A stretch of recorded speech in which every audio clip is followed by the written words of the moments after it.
It's a short book, and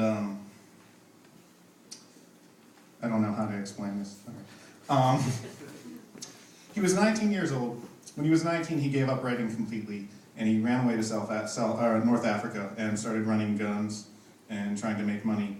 But before he stopped writing, this was the last thing he wrote, and it's split between prose and poetry, and the prose is kind of explaining why he quit. And the poetry are little examples of the stuff he wrote before he quit. So basically, he's kind of the dude who tells you he was in a band, and it was a shitty band, but every time he makes a mixtape, he puts his own songs on it.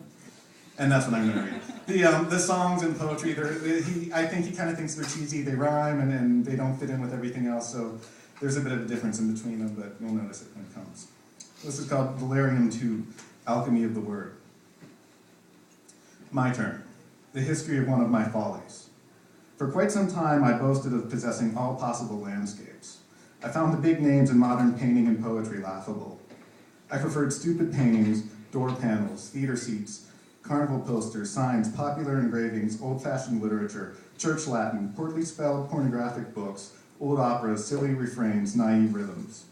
I dreamed of crusades, of unrecorded voyages of discovery, of prehistoric nations, suppressed religious wars, moral revolutions, displacements of races and continents. I believed all enchantments. I invented the color of vowels. A black, E white, I red, O blue, U green.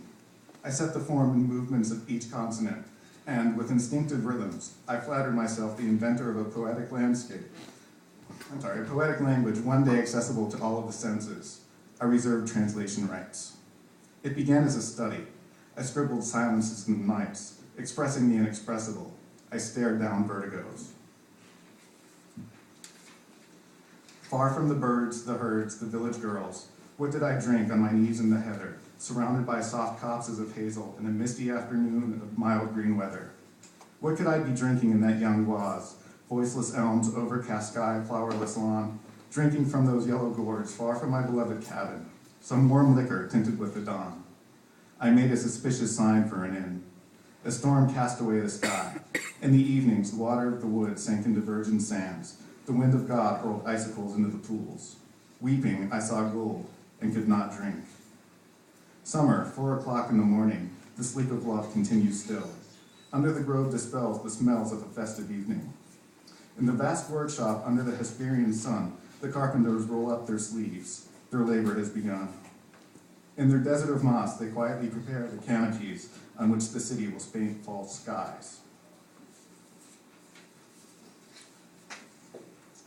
For these workmen, charming subjects of the king of Babylon, Venus, leave for a moment the lovers whose souls are in crowns. Queen of shepherds, bring the workers your brandy so that the strength may be at peace as they await their bath in the noontime sea. Antiquated poetics figured largely in my alchemy of the word. I accustomed myself to pure hallucination.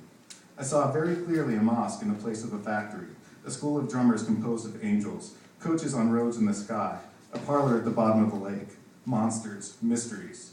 The title of a vaudeville was enough to conjure up horrors before me. Then I explained my magic sophisms with verbal hallucination. In the end, I found the disorder of my mind sacred. I was idle, prey to a heavy fever. I envied the happiness of animals, caterpillars, which represent the innocence of limbo, moles, virginity, sleep. I grew bitter. I said farewell to the world in ballads. Song of the highest tower. Let it come, the time that we will love. For so long I have been patient, my memory is dead. Fear and torment to the skies have fled. An unhealthy thirst stains the blood in my veins. Let it come, the time that we will love. Like a forgotten meadow bordered by a rotten fence, flowering and overgrown with wild grass and incense, amid the savage buzzing of flies' filthy wings.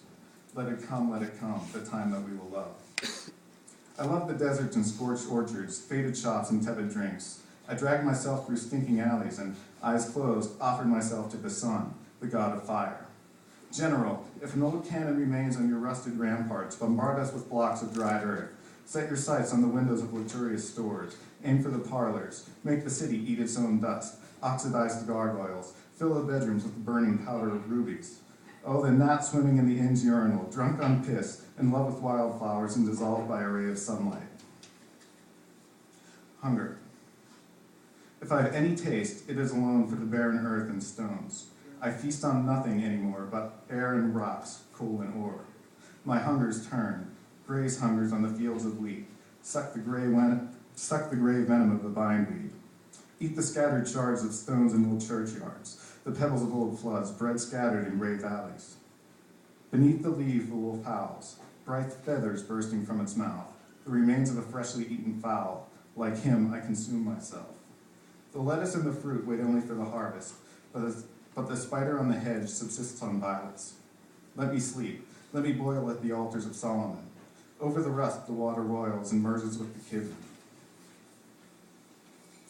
At last, O happiness, O reason, I pulled from the sky the blue which is black, and I lived like a golden spark of pure light. Joyfully, I took on the most exaggerated, buffoonish expression possible. A rediscovery of what? Eternity, emerging of the sea with the sun. My immortal soul, observe your vow, despite the lonely night and the fiery day. Thus you detach yourself from human suffrage, from common impulses. You fly off as you will.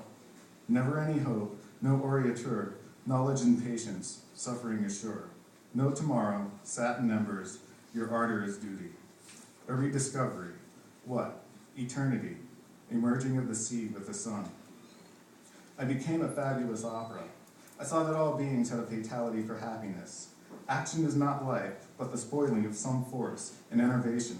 Mortality is a kind of insanity. It seemed to me that several other lives were due each being. This gentleman does not know what he does. He is an angel. This family is a litter of dogs. Before a group of men, I spoke aloud with a moment from one of their other lives. Thus, I have loved a pig. None of the sophistries of madness. Madness to be locked away was to be forgotten. I could recite them all. I had the system. My sanity was threatened. I was seized with terror. I would fall into week-long sleeps, and waking, I continued the saddest dreams. I was ripe for death.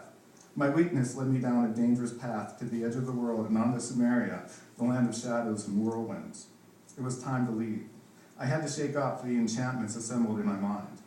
On the sea, which I loved as though it were cleansing me of a stain, I saw the consoling cross rise, damned by the rainbow. Happiness was my fatality, my remorse, my worm. My life would always be too immense to be devoted to strength and beauty. Happiness, its tooth sweet unto death, warned me at the cock's crow, ad matunitum when the Christus venit in the darkest towns. O seasons, O castles, what soul is without fault?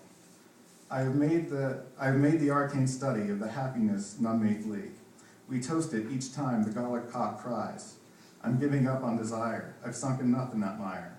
Body and soul this charm has enslaved. All of my efforts are scattered away. O seasons, O castles, the hour of flight will be the hour of death. O seasons, O castles. That's all over with. Today I can greet beauty.